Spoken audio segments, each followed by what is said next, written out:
کہ جس کے لیے آپ اپنے بچے کو 10 سال کا بچہ ہو اسے آپ شریعت کے مطابق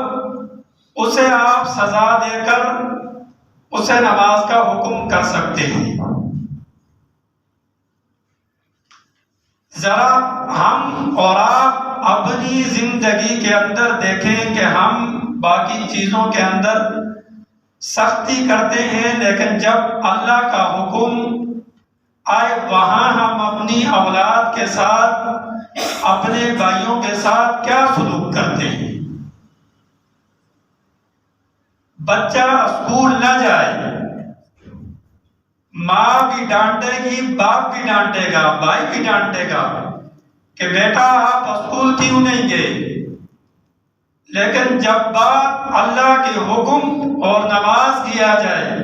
تو ہم پیچھے ہٹ جاتے ہیں۔ ہم اس کو نہیں کہہ سکتے یا ہم نہیں کہتے کہ بیٹا نماز پڑھو۔ کیوں؟ کیونکہ ہم نے دنیا کی زندگی کا مشاہدہ کیا ہے، دیکھ لیا ہے۔ اسکول پڑھیں گے، دنیا کے اندر ہمیں بڑے بڑے کاروبار، ہمیں نوکریاں اس کی وجہ سے ملے گی،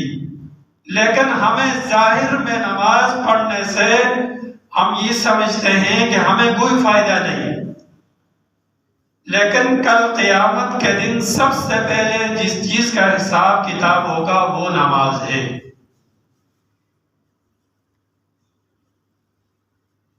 نماز بھی ایسی ہو کہ نماز کا ہر رکن نبی علیہ السلام نے جس طرح طریقہ بتایا اور صحابہ نے بعینی ہی وہ طریقہ ہم تک پہنچایا۔ نبی علیہ السلام کی زبان اقدس سے نکلنے والا الفاظ صحابہ کرام نے محفوظ کیا، پھر اس کو لے کر دنیا کے کونے کونے تک پہنچنے والے صحابہ کرام رضوان اللہ تعالی علیہم اجمعین نے جیسے سنا ویسے پہنچایا۔ اس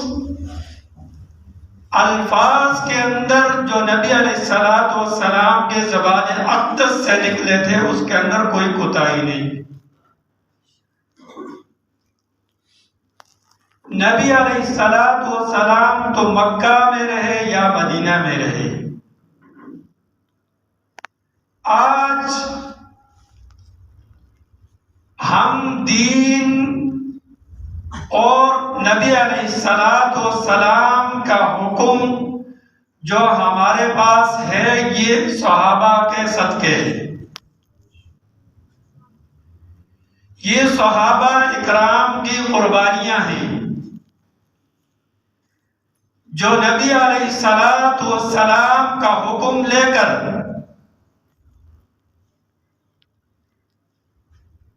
کوئی افغانستان پہنچا تو کوئی ایران پہنچا تو کوئی پاکستان پہنچا۔ آج دین اگر ہمیں ملا ہے اتنی آسانی سے، قرآن، احادیث، نماز، روزہ، زکوٰۃ ہمارے پاس ہے، تو ہم نے کبھی سوچا کہ یہ ہم تک پہنچانے والے کون ہیں؟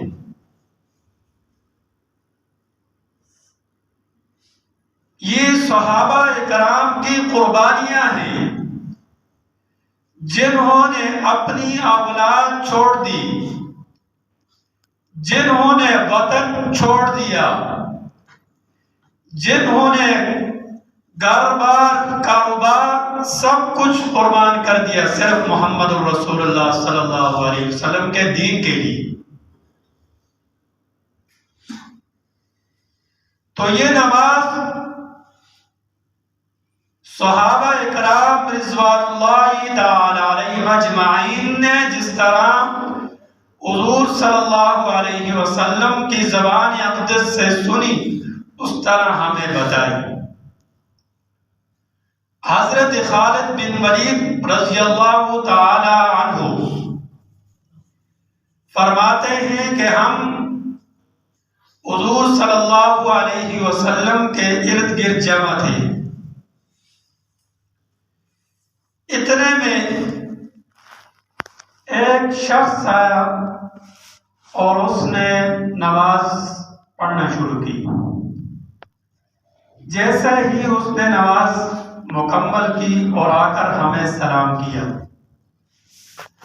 اللہ کے نبی صلی اللہ علیہ وسلم نے فرمایا آپ نماز دوبارہ پڑھ لیں، آپ کی نماز نہیں ہوئی۔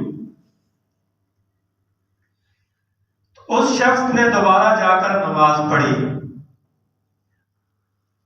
پھر آیا، پھر سلام کیا۔ اللہ کے نبی صلی اللہ علیہ وسلم نے کہا کہ آپ کی نماز نہیں ہوئی، آپ دوبارہ جا کر نماز پڑھیں۔ اسی طرح صحابہ اکرام کہتے ہیں 2 دفعہ یا 3 دفعہ اللہ کے نبی صلی اللہ علیہ وسلم نے اسے کہا کہ آپ نماز پڑھیں۔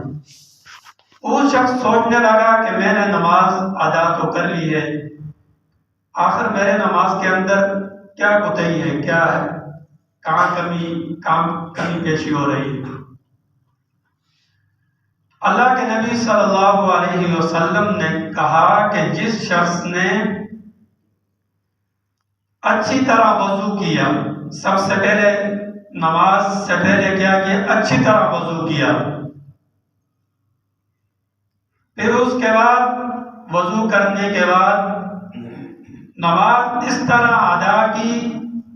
سب سے پہلے قیام اچھی طرح کیا، ایسا نہیں کہ اب قیام شروع ہو نہیں ہوتا کہ رکوع کے اندر چلے گئے، اچھی طرح قیام کیا،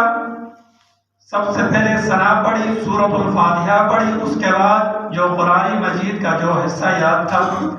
اچھی طرح پڑھا، اور پھر اچھی طرح رکوع کیا۔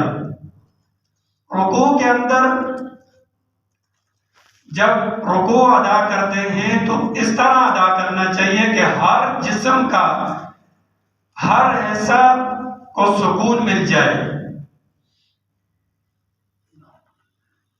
تو پھر اس کے بعد رکوع سے سیدھا کھڑا ہو گیا، اب اس کے بعد سجدے کے لیے کیا، سجدہ اچھی طرح ادا کیا، پھر اس کے بعد دوسری رکعت، تیسری، چوتھی، اس طرح نبی علیہ الصلوۃ والسلام نے اس کو بتایا کہ نماز اس طرح سکون کے ساتھ، آرام کے ساتھ نماز کو ادا کریں۔ کہا کہ جس شخص نے اسی طرح میری نماز جیسے میں نے ادا کی، اس طرح جس نے نماز ادا کی اس کی نماز ادا ہو گئی، ورنہ نماز ادا نہیں ہوئی۔ اسی طرح نبی علیہ الصلوۃ والسلام کے ایک اور ارشاد ہے کہ